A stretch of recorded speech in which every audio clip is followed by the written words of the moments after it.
Live from our 7 Tasmania studios, your nightly news with Kim Miller begins now. Good evening, everyone. Welcome to stage 2 of our coronavirus recovery. 3 o'clock this afternoon, Tasmanian authorities moved to ease the restrictions we've been under for more than 10 weeks. Tonight, to mark this important milestone, we have special coverage with our reporters in key locations. Ebony Ablett at Salamanca Place, Louise Hubar from Kettering and Letitia Wallace is on the East Coast for us. Tonight, these are some of the new rules in place. The big one, statewide travel is now allowed, including shack trips and camping. If space allows, venues like restaurants and pubs can seat up to 40 patrons. Gyms and beauty services can welcome up to 20 people, and sport can resume in limited numbers without spectators. Well, let's start with what's set to be the biggest Friday night in a long time. Ebony, how is the resumption of nightlife looking there at Salamanca? Kim, this wet weather has done little to stop punters from coming out to enjoy the first night out in months. The first weekend of winter has patrons packed undercover in inside venues for Friday night knockoffs and dinners with friends.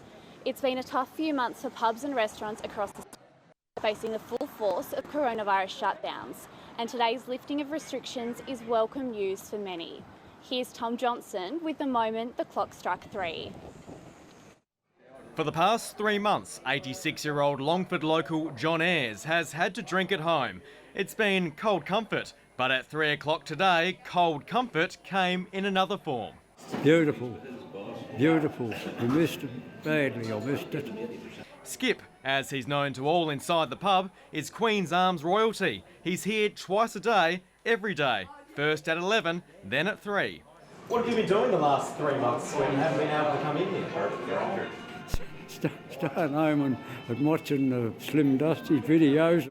Now he's back with his 7-ounce glass and a room full of friends. Just look at how happy they are, and Skip over there, he was just so excited that we'd opened today. Staff very, very pleasant and do anything for you. Allowing 40 patrons instead of 10 and removing the need to purchase food as well has helped pubs all over the state reopen their doors. Cheers to that. Liquid luxury touching all corners of the state. At St Mary's, new publicans Bronwyn and Tony were flat out filling up. They only took over the pub 18 months ago. Ironically, they used to work in healthcare. It's a social hub for the community. A lot of people meet here. We usually have quite a good local clientele comes and sees us all the time. While one of Hobart's most popular pubs, the Telegraph Hotel, is expecting to be at full capacity. The staff are so keen to get back to work and they've got the extra spring in their step. The pubs we spoke to say it's been tough adapting to the new rules, but it's a necessary price to pay. So it has been a challenge at some times, but we've got there. Tom Johnson, 7 Tasmania News. Now to the East Coast. It's been a big wait for shack owners, but Letitia, restrictions have been lifted just in time for the long weekend.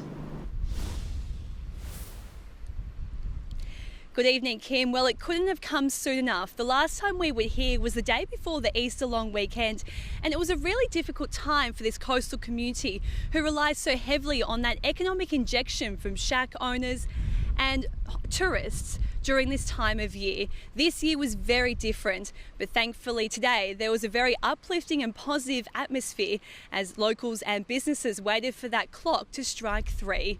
But I can assure you there was plenty of smiles and cheers. Danny Franklin is gearing up for a big weekend out on the water. It is good, yeah, there's no doubt about that. He's one of many Tasmanians heading to their shacks this long weekend. Oh, it's fantastic because we're used to coming down for Easter, any long weekend. I've really missed it. Just relax for a few days. Hopefully get to the beach. And we haven't been able to come down for months, since March, long weekend. So yeah, it was really good to be able to come today. And they couldn't be more welcome. Really pleased that they're coming back. Social distancing is going to be interesting, but there's plenty of room. It's time to get rid of the cabin fever. Get out and put the boot scooting boots on and get going. It's been a very tough few months as the virus took its hold, with East Coast towns relying heavily on tourists to thrive. Look, to say it's been a struggle is an understatement. It's been very hard. but we've got a very strong community who give us a lot of community support. So we're still here, and we'll be out here at the other end of it swinging when we come good again. But the tills are now ringing again and the business buzz is back. Selling bait now. Bait's been very slow, and now we've sold some bait and we've sold a fishing rod. We've been selling fishing rods, so it's been great. Yes, no, there's lots of people coming around having a look and breathing a sigh of relief that they're actually out. The Bayside Inn is almost booked out. For 5 people, yeah. While the taps are also ready for an influx. It's something that Tasmania needs. We need to get back on our feet now. Very happy to welcome our customers back again. Miss those chats at the bar. So there's plenty of activity around the state, but Tasmanians are being reminded to continue practicing social distancing and good hygiene wherever you're visiting this weekend. Kim? Okay, thank you, Letitia. Looks a little bit wild and woolly where you are. Well, of course, if you're heading out on the roads or going outdoors, please take care. And as Letitia said, social distancing is paramount. Let's go now to Bruny Island, or at least nearby, and it's to Louise Hubar. Now, Louise, have there been long queues for the ferry to Bruny Island today? Kim, it's pretty quiet here at Kettering at the moment, but certainly for the last few hours, the cars have slowly but consistently been rolling in to get onto the Bruny Island ferry. It's pretty wet and woolly here as well. It's pretty cold, but clearly that hasn't stopped Tasmanians from venturing off the big island. The excitement levels around here too are pretty high, with people finally allowed to travel across the state. The ferry service SeaLink has been preparing for the influx with more crossings, and we were over on Bruny Island today. We spoke with some of those business owners who are frantically preparing for the mad rush. A pub and a freshly poured beer Friday afternoon post-isolation doesn't get much better. As the clock struck 3, Hotel Bruny poured its first Stage 2 drink. Taking our social distancing seriously. Cheers. The liquid gold extra sweet, a symbol of easing restrictions and a taste again of normality. The excitement palpable, with people finally able to again enjoy their beloved Bruny. Everyone's been really respectful, and I think they've adhered to the rules. But now that it's time to come back and reconnect with Bruny, I think they'll be here in droves. For almost 3 months, the business has been grappling with the pandemic, with even this small island not immune. But with visitors allowed back, the restaurant's at capacity, gearing up for a roaring reopen. We're going to have to work pretty hard to keep everyone seated and, metre and a half distance between them, but they can dance in their chairs, and I think it'll be a pretty good vibe all around. The announcement for local businesses a long time coming, but one that came as a bit of a shock, with just 3 days to get back on their feet. This room was covered in boxes, all of the stock was packed away, we had paint brushes everywhere. It's been a bit of a mission the last 72 hours. The organised chaos expected to be worth it. It's been a bit of a scramble to kind of get all the staff involved and get everything back on the shelves and get ready to open the doors, but yeah, we're all pumped, we can't wait. While hospitality bustles, tourism operators aren't moving as quickly. Rob Pennicott's boat's not back on the water until the 1st of July, as they plan their social distancing practices on board. I'd say we will go for around between 50 and 65% of our capacity, and then we'll just make sure that we look at the setup in the boats and just check that we feel that that's good enough social distancing. Despite it being midwinter, he's calling on Tasmanians to venture out and explore their own backyard.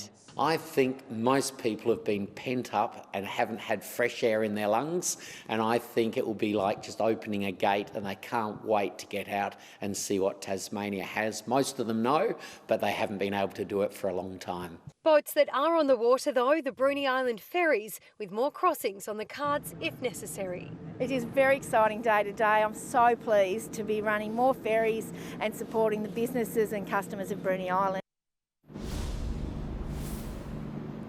Now, many parts of the state are reopening to visitors, and that includes national parks, but there are some exceptions there. Those exceptions include parts of Cradle Mountain, where the visitor centre will be closed and the shuttle bus won't be running. Dove Lake Road is also closed. Several remote tracks, including the Overland and Three Capes Multi-Dayer, remain closed, and Maria Island is also closed to visitors. So anyone heading out for a taste of nature this weekend or in the coming weeks, Kim, should check the park's website.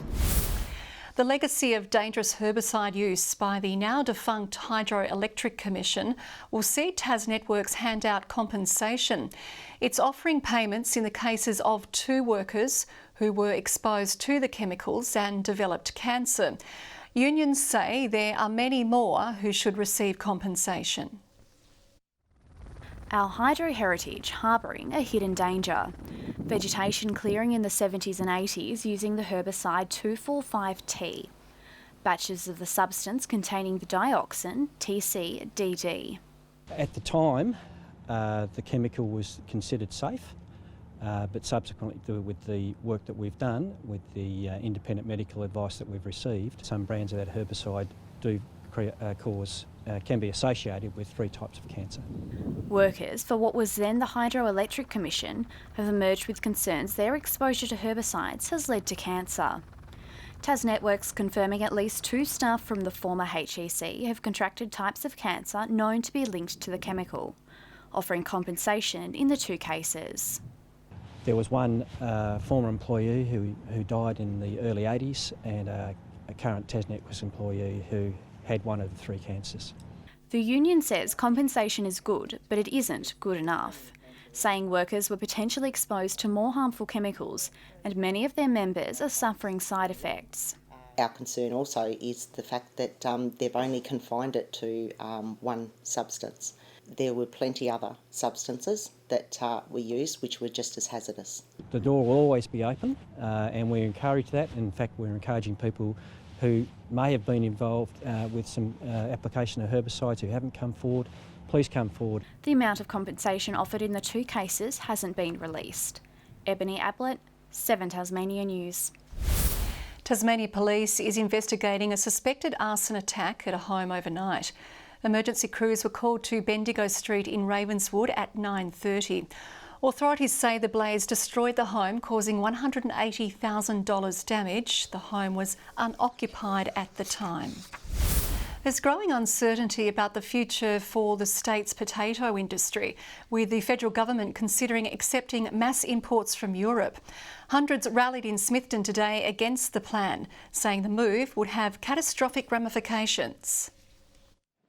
They've battled through one of the worst seasons of spud growing in recent memory, as well as COVID-19, but the state's potato industry has a new fight on its hands. Well, you could lose the whole industry. You know, we could lose the whole industry. Hundreds of concerned staff at the McCain Smithton headquarters protesting over fears 2.6 million tonnes of unwanted frozen chips from Europe will be dumped on our shores at dirt cheap prices. If even half of it makes it here, that's Australia's industry wiped out. If a quarter of it makes it here, that's half of Australia's industry wiped out overnight. Tasmania produces around 3/4 of the nation's spuds. We are bloody good spud producers, efficient spud producers. But if the overseas products flood the market, farmers worry their potatoes will be practically worthless. I think it's important to rally behind these things and stop the cheap imports coming in. Local member Jeremy Rockcliffe says there's no evidence of dumping yet, but has threatened to break rank from his Commonwealth counterparts to save the future of the local industry and hundreds of jobs. We need to fight this vigorously. We've been through enough. It's against the law to dump these spuds. Garth Burley, 7 Tasmania News. Tasmanian researchers are developing world-first technology which could detect coronavirus on surfaces within minutes. If successful, the tool could be key to aviation safety. Coronavirus is known to survive on surfaces for as long as 3 days, but what if there was a quick and easy way to detect it before it could spread? Being able to verify that a surface is clean is really important for opening up buildings and infrastructure. That's the task these researchers at the University of Tasmania have in front of them. They're developing a world-first device which can detect the virus anywhere, anytime. Airports and airplanes are a particularly high priority target because they're one of the keys to getting our economy and society back moving again. Their research is largely based off the technology used to detect explosives. Take what we did about 15 years ago with explosives, where we reduced a 30-minute analysis to about 30 seconds, and to use what we learnt from that process and the engineering we developed to actually do the same thing for virus detection. More than $250,000 is being dedicated to the initial study, and it has the potential to go beyond surfaces alone. We're also in some early stage discussions about being able to detect the virus in breath.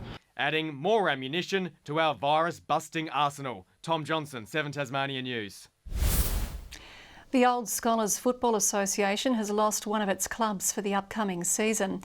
The Richmond Football Club, which last won the flag in 2017, is withdrawing due to cost concerns brought about by the pandemic. The league has outlined a best-case scenario of playing a 10-game season with a grand final in mid-October. The Richmond Football Club was formed in 1878, making it one of the oldest clubs in Tasmania. Good evening. Lyawini recorded our low of -3 overnight and all the main population centres today on 14 degrees. The top was 15. That was recorded by Ouse, Campania and King Island. Flinders Island and Smithton 14, Low Head, St Helens and Friendly Beaches 13, Grove and Strawn 12 and Lyawini 9. Middle and high level cloud extended across the northeast of Tasmania ahead of a cold front with more low cloud to follow. There is also a pool of cold unstable air sitting behind the front. An onshore stream brought cloud to eastern Queensland, while the high maintained clear conditions elsewhere. The weakening cold front will be east of us tomorrow, with the trough passing our south. The high still a dominant force ahead of the next cold front near Perth. Winds south to southwesterly at 10 to 20 knots, more southeasterly over the north, swells at 4 metres in southern waters.